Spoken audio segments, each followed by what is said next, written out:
आज हम आपके साथ इकोनॉमिक्स के चैप्टर में, कल जैसा कि आपको सिर्फ पॉइंट्स लिखा दिए थे, कैरेक्टरिस्टिक्स ऑफ लैंड, उसी को हम आगे पॉइंट वाइज हम उसको क्लियर करते हुए चलेंगे। पहला हमने आपको लिखाया था लिमिटेड सप्लाई, यानी कि एक सीमित उपलब्धता भूमि की होती है। भूमि जो हमारे पास उपलब्ध है उसको ना घटाया जा सकता है ना बढ़ाया जा सकता है। और जो दूसरे कारक हैं, चाहे वो श्रम हो, चाहे पूंजी हो, चाहे वो ऑर्गेनाइजेशन हो, और चाहे दूसरे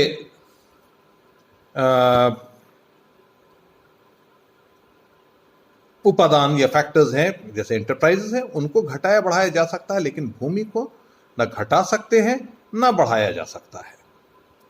उसके अंदर जो हमको प्राकृतिक संपदाएं मिलती हैं, चाहे वो तापमान हो, चाहे वो हवा हो, चाहे वो प्रकाश हो, चाहे वो खनिज पदार्थ हो, कोई भी चीजें हो जो कि हमें भूमि फ्री देती है, उसको ना हम घटा सकते हैं ना हम उसको बढ़ा सकते हैं। इसको हम घटा और बढ़ा नहीं सकते हैं। और कुछ जगहों पर लेकिन ऐसा हुआ है कि जैसा कि परिश्रम द्वारा दलदल भूमि को सुखाकर या पाटकर, पहाड़ों को गिराकर या जंगलों को काटकर भूमि के क्षेत्रफल को बढ़ाया जा सकता है। जैसे कि हॉलैंड में के जो सिटीजन्स हैं, उनके वहां के निवासियों ने एक काम किया था। उन्होंने समुद्र को सुखा करके कृषि योग्य भूमि को बना लिया था और उसको इसलिए कर लिया था कि उसमें वो खेती कर सके। लेकिन इससे भी आप ये नहीं कह सकते कि जो भूमि की जो सीमितता है, जो लिमिटेशंस हैं, लिमिटेशन ऑफ लैंड है, वो कहीं से इफेक्टिव होता है, क्योंकि हम उसके स्वरूप को सिर्फ हमने बदला, उसको बढ़ाया घटाया नहीं।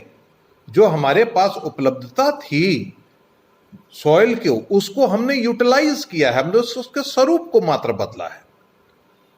वहां से पानी हटा करके, वहां से क्षारीय मृदा को हटा करके हमने उसको खेती योग्य बना करके हमने उसके स्वरूप को बनाया। एक कोई अलग से लैंड को हमने डेवलप नहीं किया, हमने उसको क्रिएट नहीं किया है। तो हम कोई भी चीज को हम उसकी कुल पूर्ति में कोई अंतर नहीं कर सकते। इसके दूसरे शब्दों में हम कहें तो इस प्रकार हम खेती योग्य बनाई गई भूमि का परिमाण कुल पूर्ति की गई भूमि के अनुपात में बहुत कम होता है।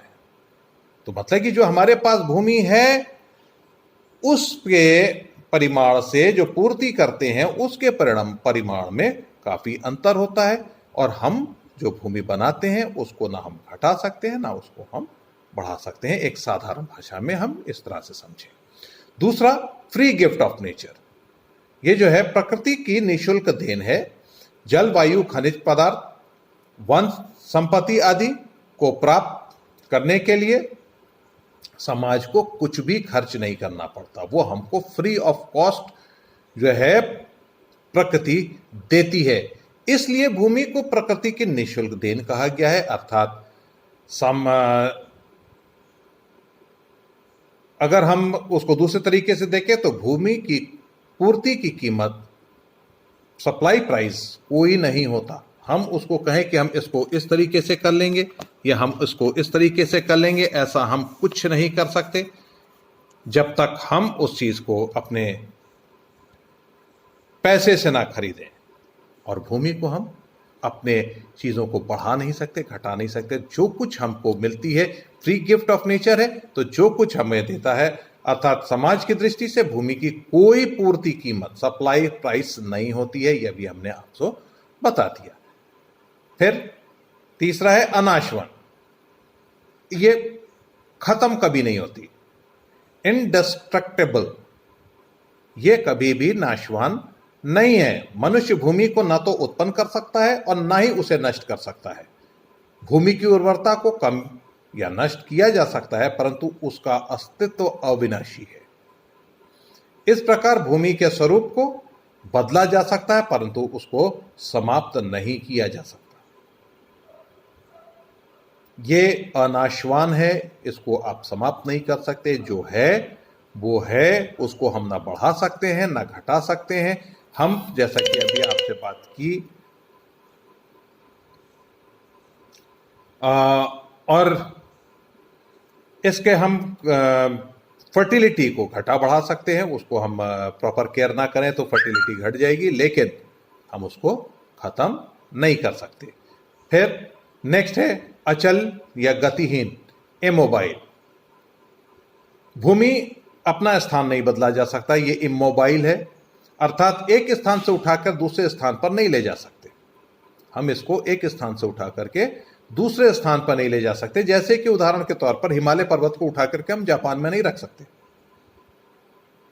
तो जो चीज जहां पर है, जो भूमि जहां पर है, उसको हम कहीं पर भी नहीं ले जा सकते, और ना ही किसी क्षेत्र की हम जलवायु को एक स्थान से दूसरी जगह ले जा सकते। जैसे पर्वतीय स्थानों की जलवायु को हम मैदानों में नहीं ले जा सकते, अर्थात भूमि का स्थानांतरण संभव नहीं है।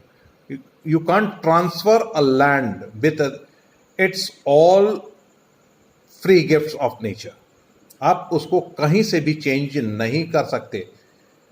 हाँ, यह जरूर है कि आप अपने आप को किसी भी जमीन पे आप ले जाइए, लेकिन जमीन आपके हिसाब से मूव नहीं करेगी। प्लेस मोबाइलिटी नहीं पाई जाती है, लेकिन इसके यूज में मोबिलिटी पाई जाती है।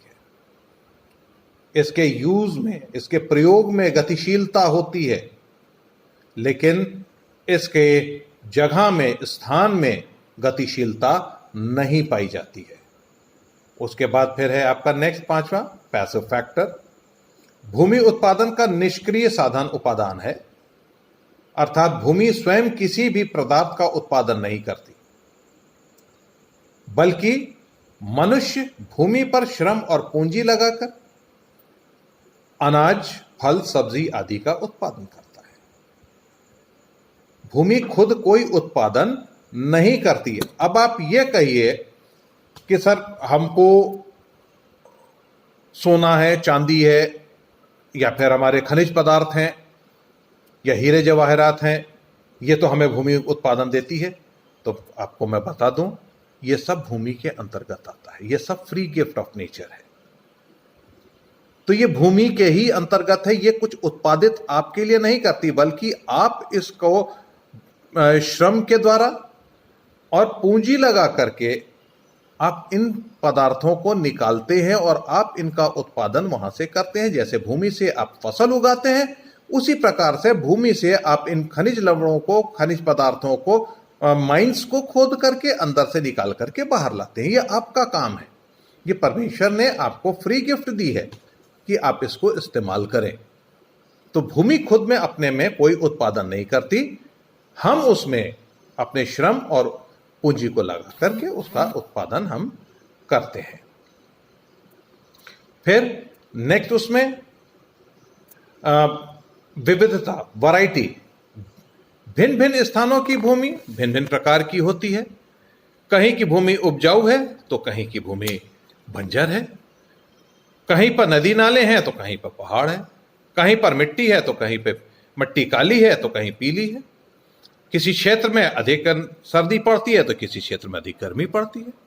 इस विविधता के कारण भूमि की उपजाऊ शक्ति में भिन्नता पाई जाती है। किस तरीके की, कहां पर क्या है, किस तरह की मिट्टी है, किस प्रकार की भूमि है, यह भी हमने आपको बताया। इसके अंदर वैरायटी है, और कई एक तरह की भूमियां आपके सामने मिलती हैं। चाहे उसका स्वरूप ले लें, चाहे उसका प्रकार ले लें, हर एक जगह पर भूमियों के अंदर वैरायटी मिलेगी। जैसा कि अभी आपसे हमने इसको डिस्कस भी किया, और उसी प्रकार की वैरायटी को हम लैंड के अंतर्गत पाते हैं। फिर उसके बाद है वेरियस यूज, विविध योग, प्रयोग। हम भूमि को किस प्रकार से इस्तेमाल करें ये हमारे ऊपर निर्भर करता है। जो भी हम एक टुकड़ा हमारे पास भूमि है, उस भूमि को हम किस प्रकार से प्रयोग कर सकते हैं वो हमारे ऊपर है। अब जैसे कि हमारे पास अगर आपके पास कोई एक भूमि है, अब आप उसमें चाहे खेती करिए, चाहे उसमें आप फैक्ट्री लगाइए, चाहे आप स्कूल कॉलेज खोलिए, या आप उसके अंदर सब्जी उगाइए, कुछ भी करें, वो आपके ऊपर निर्भर करता है कि आप उस भूमि के ऊपर क्या करते हैं। आप उसको कॉमर्शियली यूज करते हैं या अपने पर्सनल यूज के लिए आप इस्तेमाल करते हैं, ये टोटल बेस्ड ऑन यू। तो ये वेरियस यूज है। उसके बाद importance of location and fertility. अगर शहर